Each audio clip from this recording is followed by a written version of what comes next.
A paz do Senhor, meus irmãos, seja muito bem-vindo ao Papo com Deus. Eu sou o Max e meu intuito hoje é guiar você por esse novo estudo, As Duas Casas de Israel. O plano divino para abençoar todas as famílias da terra.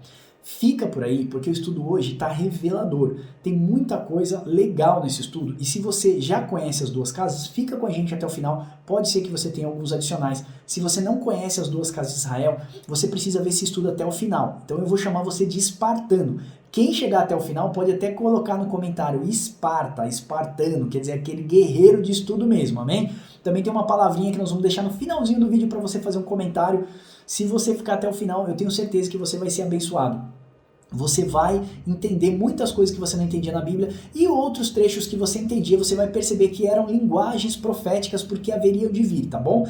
Nós vamos de Gênesis a Apocalipse fazer uma passagem rápida, são 6 slides. Eu sempre faço 2 ou 3 no máximo, são 6 slides, então você vai precisar ter um pouquinho de paciência. Eu vou te pedir, por favor, fica até o final, meu intuito é abençoar você. Eu só vou conseguir fazer isso se você ficar até o final. Nossos estudos, eu quero salientar aqui uma coisa, tá? Não é cobrado nada, nenhum e-book nosso é cobrado. Por favor, se alguém estiver cobrando os nossos e-books, me avisa. Os nossos e-books são gratuitos. O nosso objetivo, a nossa proposta é edificar a sua vida. Então aqui eu fico a semana inteira pensando em novos estudos, trabalhando, obviamente que eu tenho meus afazeres aqui na empresa, minha vida, eu sou pai, né, aquela correria, mas eu fico pensando como edificar a sua vida, e eu tenho certeza, se você ficar até o final, você vai ser muito abençoado nesse estudo, ok? Deus abençoe você, bora lá pro estudo!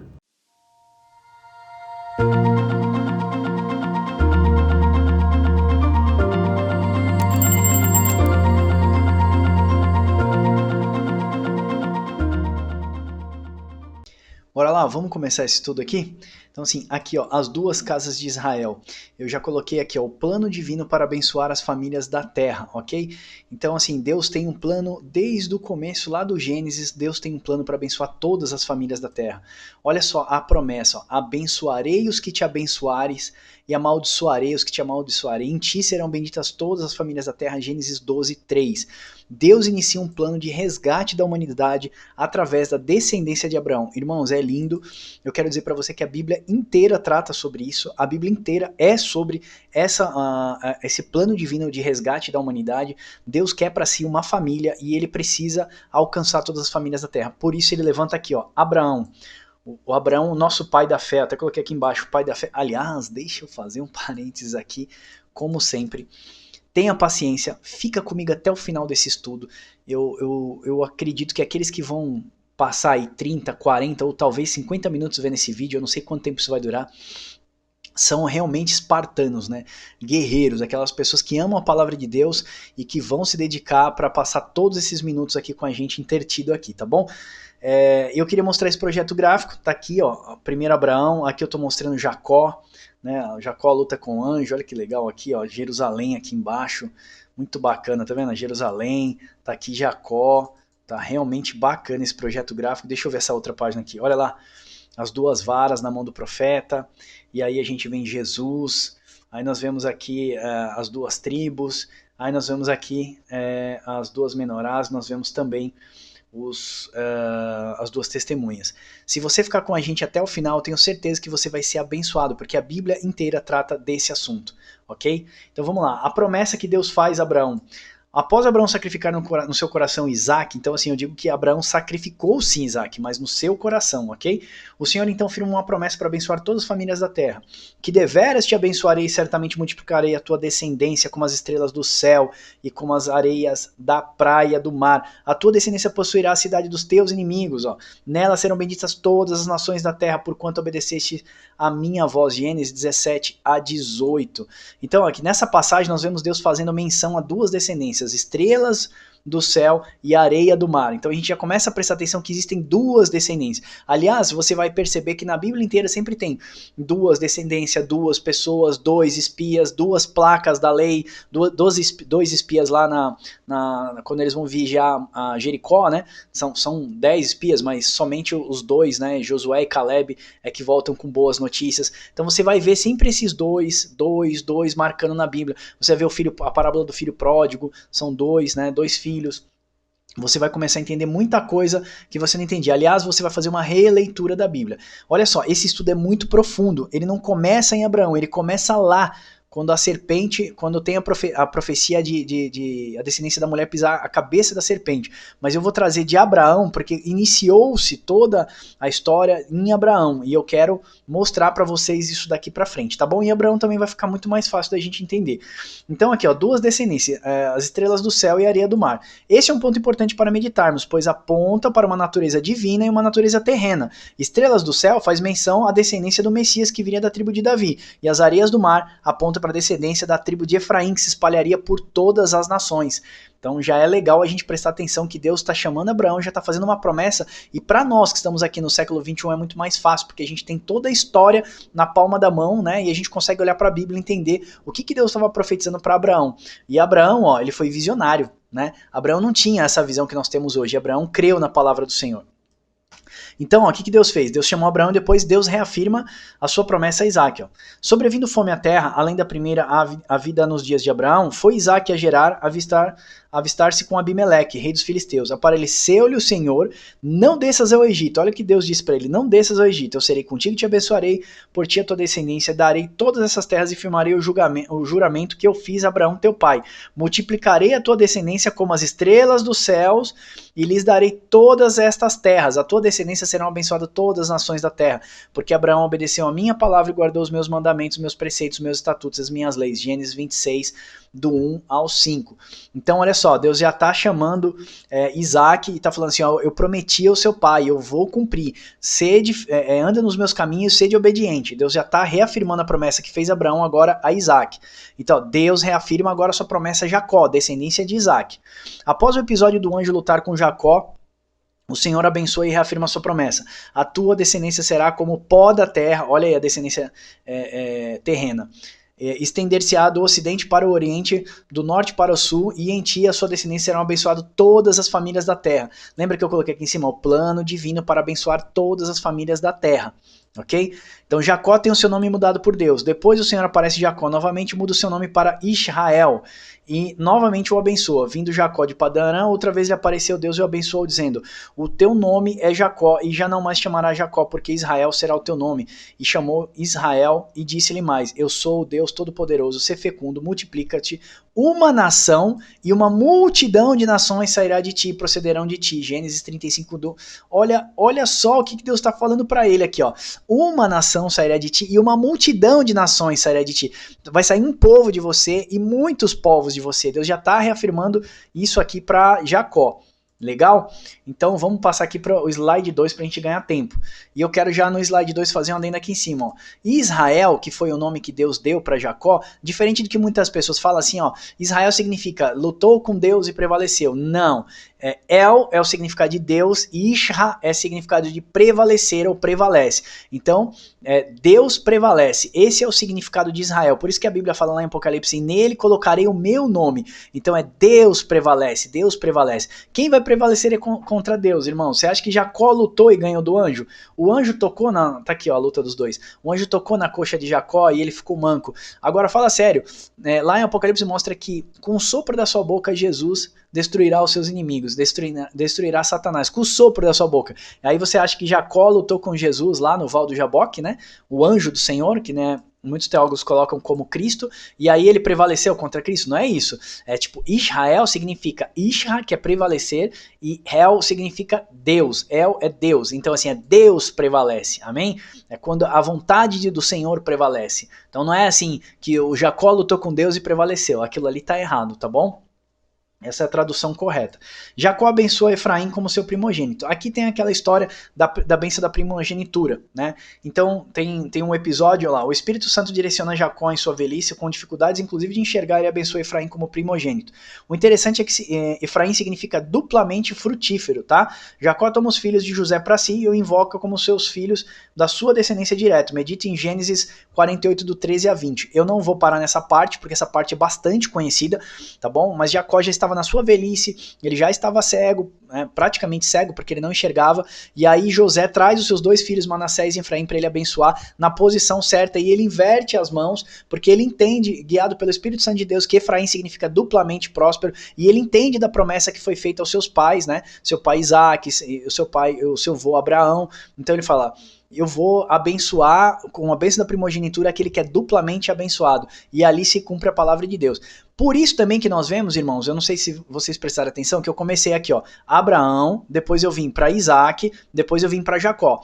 Lembra que nas nossas orações e também no Novo Testamento a gente vê assim, olha, Deus, seja bendito o Deus de Abraão, Isaac e Jacó. Por quê? Porque a promessa veio da descendência deles, de Abraão, Isaac e Jacó. Então a gente vê sempre repetido isso às vezes na igreja, muitas vezes no Novo Testamento a gente vê o Paulo citando isso nas suas cartas, né? O Deus de Abraão, Isaac e Jacó vos abençoe. Então é pela bênção que Deus fez para abençoar todas as famílias da terra. A bênção do Senhor que veio alcançar todas as famílias da terra veio de Abraão, Isaac e Jacó. Então aqui, ó, já quero fazer um link direto nesse versículo com o Novo Testamento. Tá aqui em cima, ó. Mas seu pai o recusou e disse, eu sei, meu filho. Na hora que ele trocou a mão para abençoar Manassés e Efraim, aí José chegou e falou, não, pai, não é assim, ó, Manassés é o primogênito. E aí Jacó disse, eu sei, meu filho. Ele também será um povo, também dele será grande, contudo seu irmão menor será maior do que ele e a sua descendência será uma multidão de nações. Ele já tá lembrando da promessa que foi feita para Abraão e para Isaac. Então Jacó se ligou, mesmo na sua velhice, ele se ligou, o Espírito Santo lembrou ele das promessas que foram feitas aos seus pais, aos patriarcas, e aí ele falou, cara, eu vou abençoar Efraim. Então aqui, ó, multidão de nações possui em sua etimologia também plenitude de nações. Paulo fala desse mistério da plenitude dos gentios em Romanos 11, 25. Eu vou pedir para você ler e meditar, que não dá tempo, nós temos 6 slides, ok?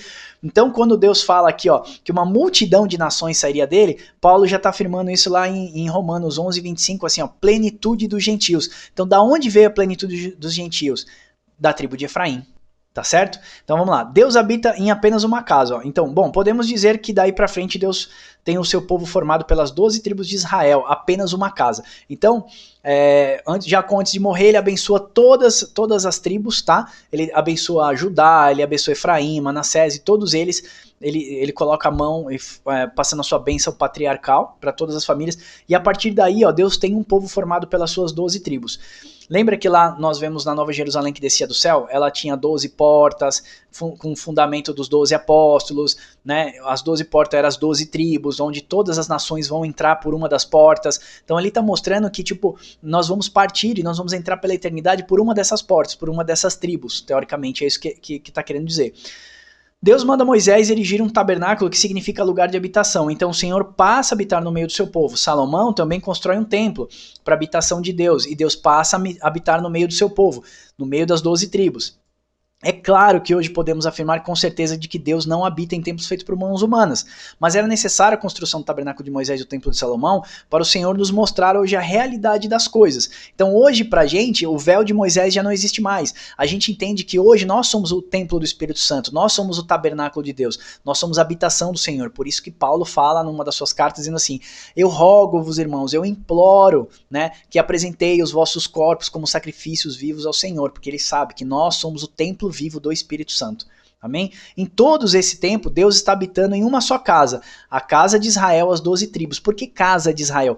Porque Jacó teve seu nome mudado para Israel, entendeu? Que é Deus prevalece. Então ele já não era mais o trapaceiro, o nome Jacó significava o suplantador, né? Aquele que toma o lugar de outra pessoa. Não, agora ele recebeu a bênção da primogenitura e depois Deus o abençoou e mudou o seu nome. E disse, agora seu nome vai significar Deus prevalece. Então Deus colocou o seu nome no seu povo, tá certo? Então por isso que fala que Deus passa a habitar no meio da tribo de Israel. Então até um determinado momento só existe uma tribo, tá? Deus rasga o reino de Salomão no meio. E aqui eu vou, para ganhar um pouco de tempo, eu vou contar a história que Deus fala para Salomão, Salomão, anda nos meus estatutos, sê como seu pai, etc. Não faz isso, não faz isso. Salomão vai lá e faz tudo ao contrário, toma mais de 600 mulheres de toda a região. Enfim, Salomão faz uma bagunça no reino. E Deus fala, eu vou rasgar o teu reino no meio. Mas por amor ao teu pai Davi, não vou fazer na sua vida. Vou fazer após a sua morte. E aí, o que Deus fala? Ele fala assim, eu vou dar 2 tribos para o teu filho Roboão, né? E vou dar 10 tribos para o teu servo Jeroboão. Então, ali Deus divide já os 2 reinos, ó, a casa dividida. Nesse momento, vemos a casa de Israel dividida, já não é mais uma casa só, em reino do norte e reino do sul, ou seja, casa de Judá e casa de Israel. A casa de Judá, deixa eu virar aqui, ela foi habitar na região da Judéia, em Jerusalém, tá aqui, ó. E a casa de Israel foi habitar na região da Samaria. Então, assim, Judá ficou com a tribo de Judá e a tribo de Benjamim. E a casa de Israel, que é a tribo de Efraim, ficaram com as outras 10 tribos. Eu até cito aqui, se eu não me engano, eu falo o nome das 10 tribos aqui. Então, judeus sendo do reino do sul e israelitas do reino do norte, da tribo de Efraim. Então, a gente vê claramente as duas casas, Judá e Efraim, sendo divididas pelo pecado de Salomão. Deus fala isso para Salomão e fala, então eu vou rasgar o teu reino. E aí dá 2 tribos para o seu filho Roboão e dá 10 tribos para o seu servo Jeroboão, tá bom? Então Paulo fala numa das suas cartas assim, ó, eu sou judeu da tribo de Benjamim, porque Benjamim e Judá ficaram fazendo parte da mesma casa, né, que é o reino do sul. E as outras 10 tribos ficaram na tribo de Efraim, que é o reino do norte, ok? Talvez um pouquinho complicadinho de entender, mas no final você vai entender que tudo faz parte do mesmo assunto. Vamos lá, profecia contra as duas casas. Aí o que acontece? Deus divide o reino de Salomão e aí fica dividido entre reino do norte e reino do sul, né? Casa de Judá e casa de Efraim, né? Ou tribo de Judá e tribo de Efraim. A palavra inteira exorta, dizendo que o Senhor não fará nada sem antes avisar os seus servos, os profetas, né? E nós vemos por vários profetas, por exemplo, Jeremias, Isaías, profetizando referente aos pecados das duas casas, né? A casa dividida, Judá e Efraim, falando, olha, vocês estão fazendo o que é mal aos olhos do Senhor, a terra não está descansando, vocês estão idolatrando outros deuses, outros Baals, etc. Então Deus sempre exortando as duas casas. Por consequência disso, Deus manda a perseguição sobre eles. O reino de Judá recebe o cativeiro babilônico, né? Eles são afligidos, são levados para a Babilônia, cativeiros, etc. E o reino do norte acaba aqui, ó, no cativeiro assírio, né? A casa de Israel, então, que é o reino do norte, que é da tribo de Efraim, eles foram para o cativeiro da Síria, e quando eles voltaram, eles trouxeram muitos costumes dos gentios, trouxeram deuses, enfim, eles já tinham abandonado os mandamentos do Senhor, né? E eles não guardavam mais o mandamento de Deus. Por esse motivo, a casa de Judá, que já tinha ficado cativa lá na Babilônia, eles já não reconheciam mais os seus irmãos da tribo de Efraim, né, do reino do norte, como judeus. Então eles não reconheciam mais o reino do norte como o povo de Deus. E assim se dividiam entre judeus e israelitas. Judeus da tribo de Judá e israelitas da tribo do norte, da tribo de Efraim, ok? Então eles racharam. Só que assim, os judeus foram para o cativo da Babilônia, ficaram cativeiros na Babilônia, e depois, quando os assírios entram, eles entram ali na região da Samaria, escraviza todo aquele povo, levam uma parte deles para a Síria, e quando eles voltam todos contaminados, cheios de costumes e tal. Por isso que até hoje os judeus não gostam dos samaritanos. Você vê uma passagem da Bíblia que a mulher fala no posto, olha, você é judeu, eu sou samaritano, né? Enfim, por que a gente está conversando aqui? Onde que se deve adorar? Uns falam que deve adorar no templo, outros no monte e tal. E o Senhor ainda fala, chegará o dia que vocês devem adorar em espírito e em verdade. Então, assim, a gente consegue ver vários diálogos da Bíblia entre judeus e samaritanos. O que isso está mostrando pra gente? Que os judeus já não reconheciam mais o povo da região da Samaria, que era da tribo de Efraim, como seus irmãos. Eles falaram, não, esses aí já viraram pagãos, eles já viraram gentios, ok? Mas esse, resgatando aqui, o que a gente falou lá atrás, era um plano do Senhor para resgatar todas as famílias da terra, para Deus alcançar todas as famílias da terra, tá bom? Então eu vou pedir para você meditar mais nesses versículos aqui, ó, sobre a restauração do reino. Oséias, Jeremias e Amós, tá certo? Para você entender um pouquinho melhor. Então, ó, profecias sobre a restauração das duas casas. Ok, as duas casas estavam divididas, reino do norte e reino do sul já não conversava mais, Judá e Efraim já não conversava mais, e aí tem essa profecia aqui, ó, eis que vem dias, diz o Senhor, que firmarei nova aliança com a casa de Israel, com a casa de Judá, não conforme a aliança que eu fiz os seus pais no dia em que os tomei pela mão para os tirar da terra do Egito, porquanto eles anularam a minha aliança, não obstante eu haver desposado, ou seja, eu casei com eles, mas eles não honraram meu casamento e eles me traíram, adulteraram. Eu fiz um estudo sobre o eterno amor de Deus, vou deixar um card aqui em cima, vou deixar um card para você. O eterno amor de Deus, você vai ver um Deus que se apaixona na eternidade pelo seu povo, ele dá a vida pelo seu povo e ele volta em resgate dessa mulher amada. É maravilhoso esse estudo, não perca, se você puder, você vai entender bastante. Então tá aqui, ó, Jeremias 33. Porque esta é a aliança que firmei com a casa de Israel. Depois daqueles dias, diz o Senhor, na mente lhes imprimirei as minhas leis e também no coração lhes escreverei e eu serei o seu Deus, eles serão o meu povo. Não ensinará jamais cada um o seu próximo, nem cada um o seu irmão, dizendo, conhece o Senhor, porque todos me conhecerão. pois eu perdoarei as suas iniquidades. Olha, eu escreverei neles, na sua mente, as minhas leis e no seu coração. O que Deus está falando aqui? Eu tenho um outro estudo chamado assim, as leis de Deus. Como que Deus escreveu as suas leis na nossa mente e no nosso coração? É lindo. Antes escrito em tábuas de pedra, mas agora escritos nas mentes e no coração do homem pelo Espírito Santo de Deus. É muito lindo, eu vou deixar um card aqui em cima também para você, aqui em cima, para você ver esse estudo que tá maravilhoso, tá bom? Deixa eu dar uma corrida aqui pra gente ganhar tempo. Então, ó, a obra da reunificação das duas casas somente é possível através da intervenção divina pelo sacrifício do Messias. Ele é a vara da união e a graça, e a vara de Judá e Efraim, que apacenta o seu rebanho, mesmo após a ruptura por causa do pecado do seu povo. Ele torna a reuni-la para Deus através do novo conceito profetizado em Jeremias, do novo concerto profetizado em Jeremias 31:31, que trata da nova aliança, ok?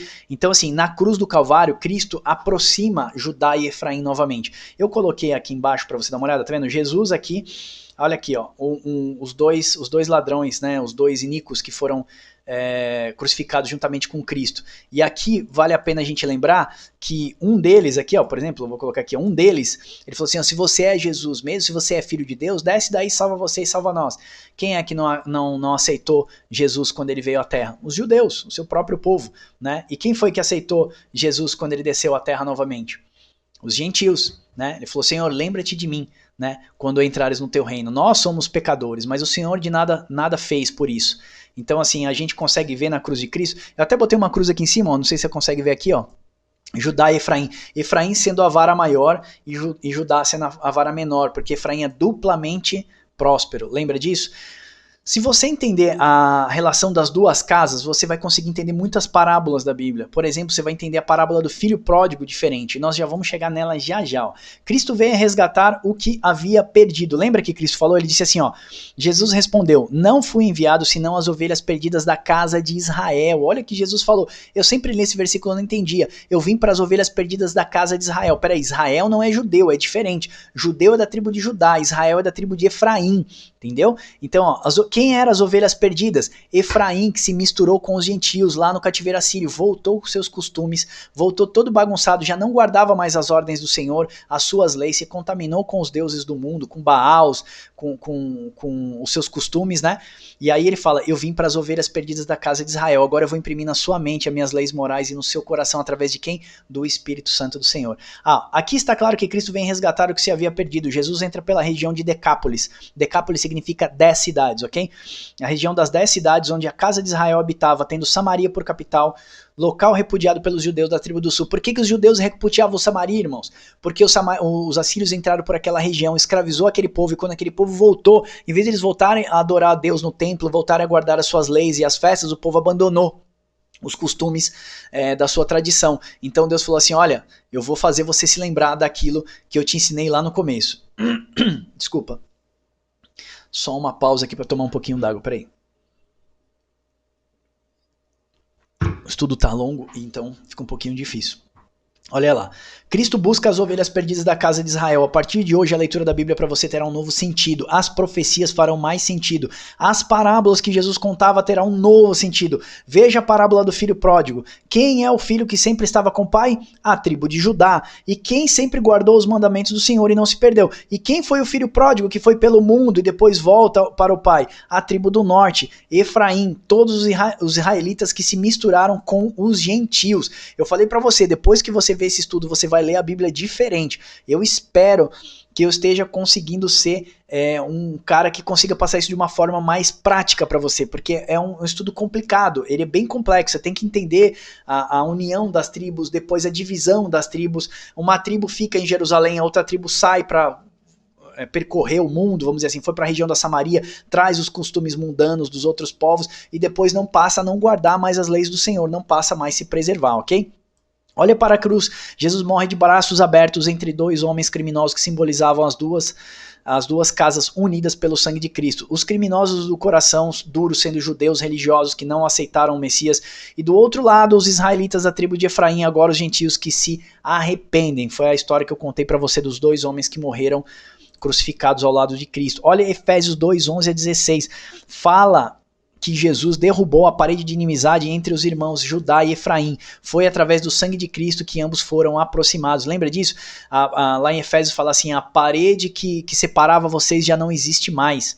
E Paulo ainda fala daqueles que foram circuncidados na carne e que foram circuncidados no coração. Nós vamos chegar lá, estamos chegando e essa parte é linda. Fica com a gente até o final, por favor, tem uma revelação maravilhosa para você. Você que gosta de estudar, você que é espartano, fica mais um pouquinho aí. Eu falo espartano que é guerreiro, tá bom? Porque o estudo tá longo, mas eu tenho certeza que ele vai te abençoar e vai abrir a sua ótica para você ler a Bíblia agora com os olhos, sem o véu de Moisés, amém? Vamos lá? Toda a história da Bíblia é sobre a união dos dois irmãos, as duas casas. Os profetas e o Novo Testamento apontam Jesus unificando novamente pelo sangue os dois irmãos, as duas casas. Leia a Bíblia agora, irmão, vendo que desde o Gênesis que a gente começou, está apontando para as duas casas, está apontando para a unidade do povo de Deus que foi dividida, que era um plano de Deus aqui, ó, o plano divino do Senhor para abençoar todas as famílias da terra. E agora o que Deus vai fazer? Unificar todo mundo no arrebatamento da igreja. Você vai ver coisa linda. A plenitude dos gentios e a promessa sendo cumprida. Eu vou pedir perdão para a irmã Irani e para outras pessoas aí que tem 70, 80 anos de idade que estuda com a gente. Eu tô falando rápido dessa vez, que é para poder fazer o vídeo ficar menor, tá bom? Então tá aqui, ó, plenitude dos gentios e a promessa sendo cumprida. Graças ao plano divino para abençoar as famílias da terra, as promessas de Deus chegaram até nós, que somos da tribo de Efraim. Deixa eu ver. Opa, peraí que eu pulei aqui, ó. Graças ao plano divino para abençoar as famílias da terra, as promessas de Deus chegaram até nós através da tribo de Efraim, tá aqui em cima, ó. Veja na dispersão após o cativeiro assírio, a casa de Efraim se espalhou entre as nações, não guardando mais os mandamentos do Senhor. Eu acabei de falar isso, lembra isso? Aqui se cumpre a promessa de Deus feita a Abraão, Isaque e Jacó, que a sua descendência seria próspera como a areia do mar. Lembra? Nome de Efraim? Duplamente próspero. E lembra da promessa feita a Jacó, que a sua descendência sairia uma nação e uma multidão de nações? Essa multidão é a plenitude dos gentios, como o apóstolo Paulo fala em suas cartas em Romano 11, 25. Tá vendo? Eu coloquei dois irmãos olhando um para a cara do outro. São exatamente idênticos, né? Judá e Efraim. Por que idêntico? Nós somos a semelhança do Senhor Jesus Cristo. Então, qual identificar, Max? Como que eu identifico de que casa eu sou, afinal? Então, após a morte de Jesus, não devemos mais olhar carne ou sangue. Paulo atesta isso, que não é mais pela carne ou sangue, mas pela fé que nos tornamos filhos de Abraão, filhos da luz e agora filhos da promessa. Após a invasão do Império Romano em 69 d.C., também os judeus do Reino do Sul, eles se misturaram entre as nações, ficando impossível identificar as suas raízes. Então, até os judeus também que se gabam aí, que eles ficaram lá até hoje em Jerusalém, que eles guardam as leis do Senhor, não, eles se tornaram povos da dispersão também, ó. Então, ó, como identificar o reino do norte e reino do sul, reino de Judá, reino de Efraim, casa de Judá, casa de Efraim, como que eu vou ver isso daí?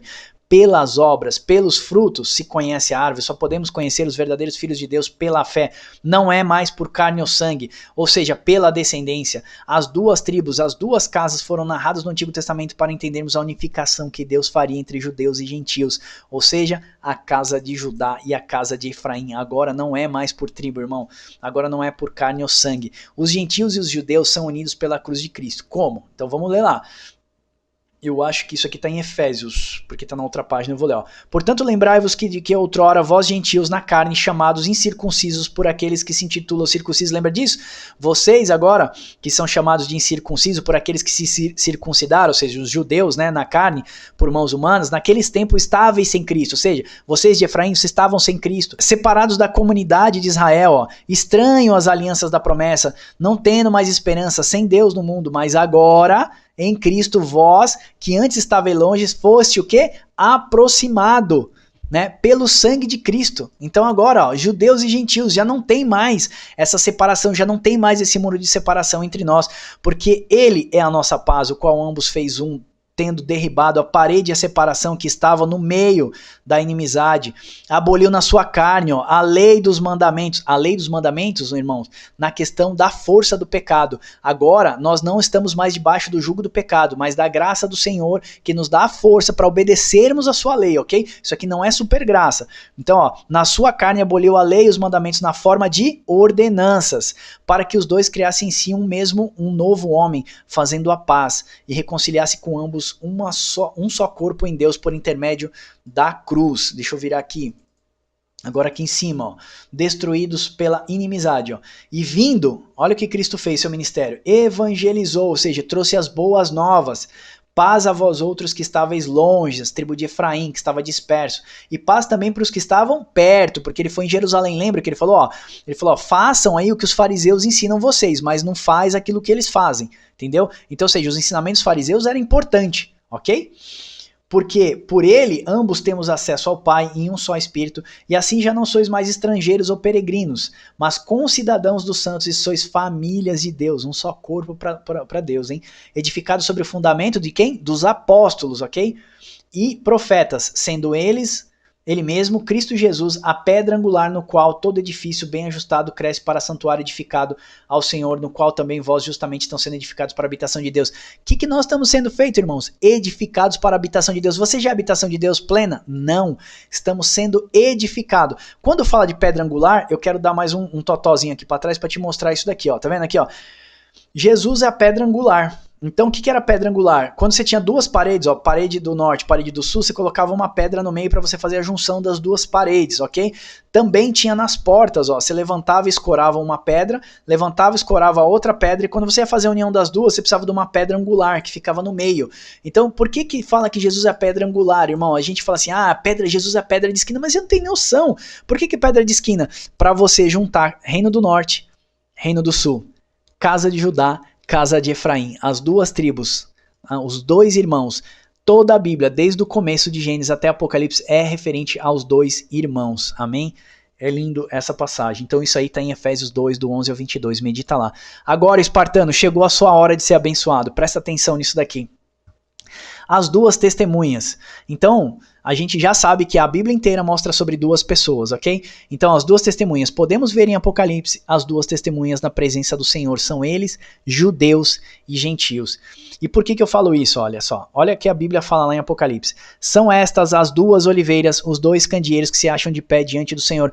Oliveiras, duas oliveiras. Israel é comparado com a oliveira do Senhor. Judá e Efraim, as duas oliveiras de Deus. E esse mistério, ele fala quem são os dois candeeiros e as duas oliveiras, quer ver? Você vai encontrar isso também, as duas oliveiras em Zacarias 4, do 1 ao 5, e os dois ungidos em Zacarias 4, do 11 ao 14. Olha só o que Jesus fala lá em Apocalipse, ó. Oliveira é o símbolo de Israel e candeeiro é o símbolo da igreja. Veja o mistério dos 7 candeeiros onde Jesus andava no meio deles lá em Apocalipse 1:20. Mostra que os 7 candeeiros são as 7 igrejas da Ásia, representação da plenitude do povo de Deus. Lembra quando Jesus está andando no meio dos 7 candeeiros, João fala assim, eu vi aquele parecido com o filho do homem, ele andava no meio de 7 castiçais, é a igreja do Senhor, ao longo de todos os séculos e é a igreja do Senhor da última hora. O que Deus está fazendo lá? Eu falei no estudo passado, Jesus está mantendo aceso. Jesus tem o ministério do sumo sacerdote. Ele está mantendo, aqui em cima, a bitola dos candeeiros acesos. Tá vendo? A boca dos candeeiros. O que se colocava lá? Azeite para queimar. Tá aqui, ó. Tô mostrando aqui para vocês.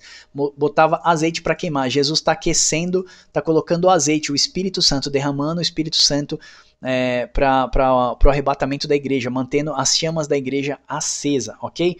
Então, ó, o mistério das duas testemunhas.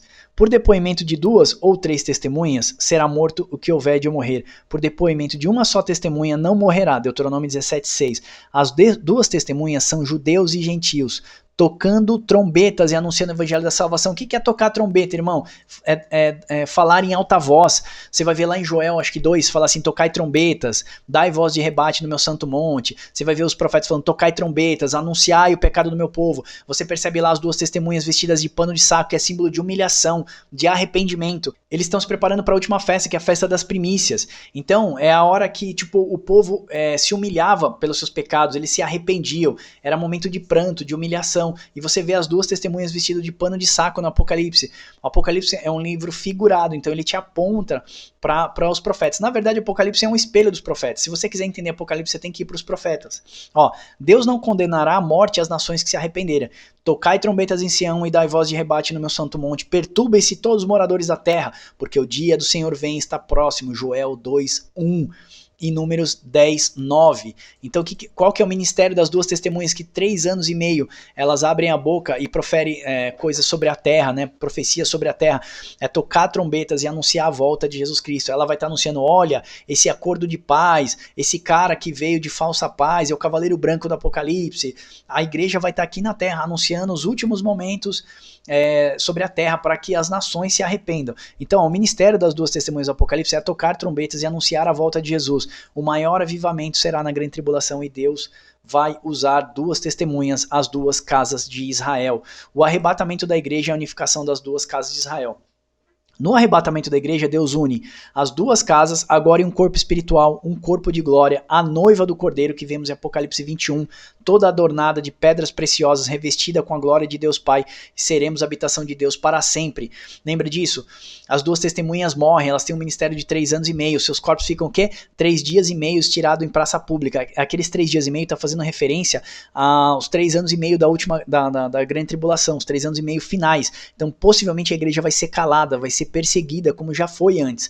E aí a Bíblia fala que, tendo uma voz saída do céu, o Espírito de vida entra neles novamente e eles são chamados, subir para aqui, está lá em Apocalipse.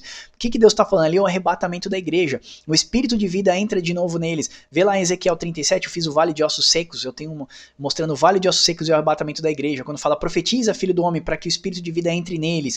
O que Deus está mostrando para aquele exército lá, para Ezequiel que estava morto? Os seus ossos começam a se bater novamente, tornar tendões, carne, e de repente ele se põe de pé, um exército numeroso que não podia contar. Aí que a palavra fala assim, e essa é toda a casa de Israel, agora unificada. Deus está mostrando ali para o profeta o arrebatamento da igreja. E isso está lá em Apocalipse, mostrando as duas testemunhas, entrando o espírito de vida de novo dela, ela se colocando em pé e falando, subir para cá, é o arrebatamento da igreja. A igreja vai ser arrebatada nos ares para o encontro do nosso Senhor Jesus Cristo. Amém? Então agora eu vou ler Efésios para você. Efésios mostra que sendo formados a habitação de Deus, no qual também vós juntamente estáis edificado para a habitação de Deus no Espírito Santo, Efésios 2:22. Então eu estou dizendo, você está sendo formado a habitação do Senhor, porque eu coloquei aqui, ó, que no arrebatamento, as duas casas se unem no corpo espiritual de glória. E a gente vê em Apocalipse 21, lembra que o anjo fala para João, João, você quer ver a noiva do Cordeiro? Ele fala, quero. Depois da última taça de ira que caiu sobre a terra, ele falou, eu quero ver a noiva do Cordeiro. E aí o anjo me colocou no alto cume e eu pude ver a nova Jerusalém que descia do céu, toda adornada de pedras preciosas, ataviada. Ali você começa a ver toda a glória de Deus. Eu falei, mas não era a noiva do Cordeiro? Sim, a noiva do Cordeiro é a nova Jerusalém. Deus não vai habitar numa cidade, irmãos. Deus não vai habitar numa casa. A Bíblia fala que Deus não habita em templos feitos por mãos humanas. Deus vai habitar em nós para sempre. Por isso que Efésios fala assim, ó, no qual também vós juntamente estáis sendo edificados habitação para Deus. Deus está construindo para si uma morada. E essa morada a gente vê no Apocalipse 21, descendo do céu. O que são as pedras preciosas? Toda a glória do Senhor Jesus vai estar sobre a igreja. Amém? Deus habitou no meio do seu povo em tabernáculo de Moisés e no templo de Salomão e agora habitará para sempre em nós. Aleluia, louvado seja o nome do Senhor. Irmãos, é esse estudo que eu queria mostrar para vocês. Eu estou mostrando aqui os 2 candeeiros na presença do Senhor, as 2 testemunhas, tem as 2 oliveiras. Você precisa meditar em todos os versículos para você entender profundamente, mas a história da Bíblia inteira é sobre a união das 2 casas, é sobre o povo do Senhor, a plenitude do povo de Deus, os 144 mil, que é a plenitude do povo de Deus, não é um número simbólico. Ali Deus está fazendo uma referência ao milênio e às 12 tribos de Israel. Nós seremos unidos, nós vemos a nova Jerusalém que descia do céu com 12 portas. Não são 12 portas, irmãos. Ali, na verdade, o fundamento dos apóstolos, ali está mostrando que nós vamos entrar por uma dessas portas. Nós somos a tribo de Efraim, a tribo perdida, vamos dizer assim, que se misturou entre os gentios. E glória a Deus que o Senhor levantou o apóstolo Paulo para que trouxesse o evangelho a todos os gentios. Lembra lá em Abraão começou a promessa de você vai sair uma nação e uma multidão de nações. Deus foi falando isso em Abraão, Isaac, Jacó. Por isso que a gente vê as pessoas falando, olha, o Deus de Abraão, Isaac e Jacó. A gente vê sempre essas referências no Novo Testamento, porque existe uma promessa da unificação das 2 casas. Paulo fala, olha, tinha um muro que separava vocês dois, agora esse muro foi separado, derribado pelo sangue de Cristo, né? Naquela cruz do Calvário, o Senhor morreu de braços abertos Para quê? Para abraçar todos os povos, para alcançar judeus de um lado, gentios do outro lado. É isso que eu queria mostrar para vocês. As duas testemunhas do Apocalipse somos nós, irmão. Sou eu e você. E o que eu tô fazendo aqui agora é tocando trombetas e anunciando a volta do Senhor Jesus. E eu espero que esse vídeo te abençoe dessa forma também, que você consiga fazer uma leitura da Bíblia agora à luz das Escrituras, sem o véu, e que você consiga olhar e conseguir entender parábolas que Cristo contava, coisas que Jesus falava quando ele encontra os pescadores lá. A noite inteira ele estava jogando a rede de um lado, quando ele chega ali, Jesus fala assim, ó, joga do outro lado, joga do outro lado. E quando ele joga a rede do outro lado, ele traz uma multidão de peixes que não podia contar. Peixe, na verdade, ele simbolizava a plenitude dos gentios. Então mostrava que, tipo assim, se você jogar a rede do outro lado, você vai trazer uma multidão de peixes. Um monte de pessoas que querem se arrepender, que se arrependeriam. Deus estava mostrando aquilo que os apóstolos fariam, o que o evangelho faria com a gente que estamos aqui hoje. Então assim, você vai começar a fazer uma releitura da Bíblia, muitas coisas você vai entender a multiplicação dos pães e peixes,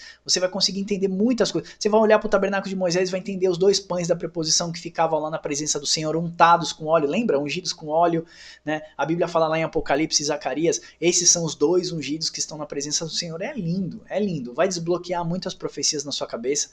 Esse é o objetivo do vídeo, é abençoar você mesmo. Eu sei que o vídeo ficou longo, eu peço perdão para vocês, mas tem muito mais coisas para a gente falar sobre as duas casas, é muito profundo. Eu quis ser um pouco mais superficial, mais abrangente, assim, de certa forma, para que você tivesse uma macrovisão das coisas, depois a gente conseguisse dar zoom na história. O que a gente fez? A gente fez um zoom out. Hoje você está olhando de cima a Bíblia, mas depois a gente precisa dar um zoom em pequenos detalhes, tá bom? Muitos irmãos me perguntaram referente às duas casas de Israel, então esse vídeo aqui é para as pessoas que não conhecem as duas casas de Israel. Se você conhece, eu espero que esse vídeo tenha te abençoado também e tenha somado aí no seu conhecimento, né? E agora, no finalzinho, eu quero fazer deixar uma palavrinha com vocês que a gente sempre faz. Se você chegou até o final desse vídeo, eu vou voltar aqui. Olha só, irmão, esse projeto gráfico. Abraão tá bacana demais. A luta de Jacó com o anjo do Senhor. Sabe, o profeta lá com as 2 varas na mão, que existe uma profecia que Deus novamente uniria as 2 varas, Efraim e Judá. É muito bacana. A cruz de Cristo que aproximou e derrubou o muro de separação que tinha entre judeus e gentios. Qual a casa que você vai estar? Tá vendo aqui a pedra angular, as 2 testemunhas, tá bonito demais, tá bom? Então eu fiz essa passeada para chegar aqui e falar para você, se você ficou até o final, vamos escrever o nome Israel. Qual o significado do nome Israel? Faz um texto bonito, descreve aqui para mim, deixa um comentário aqui embaixo. Isha significa prevalece e El é Deus, então é Deus prevalece. Deus prevalecerá no final dos tempos, o evangelho do Senhor prevalece, né? Deixa um texto bonitinho aí, tem uns textos que eu acho bem bacana, então não deixa de comentar, não deixa de compartilhar. Se você puder curtir aqui, deixar o seu like também, eu agradeço, porque esse vídeo vai bem mais longe. Se você não é inscrito no canal, vou te pedir, por favor, se inscreve aqui no canal, me abençoa também, que meu ministério é abençoar você e eu não cobro nada, meus PDFs não são cobrados, as nossas videoaulas não são cobradas, o intuito é edificar o corpo de Cristo, amém? Deus abençoe você e até o próximo Papo com Deus.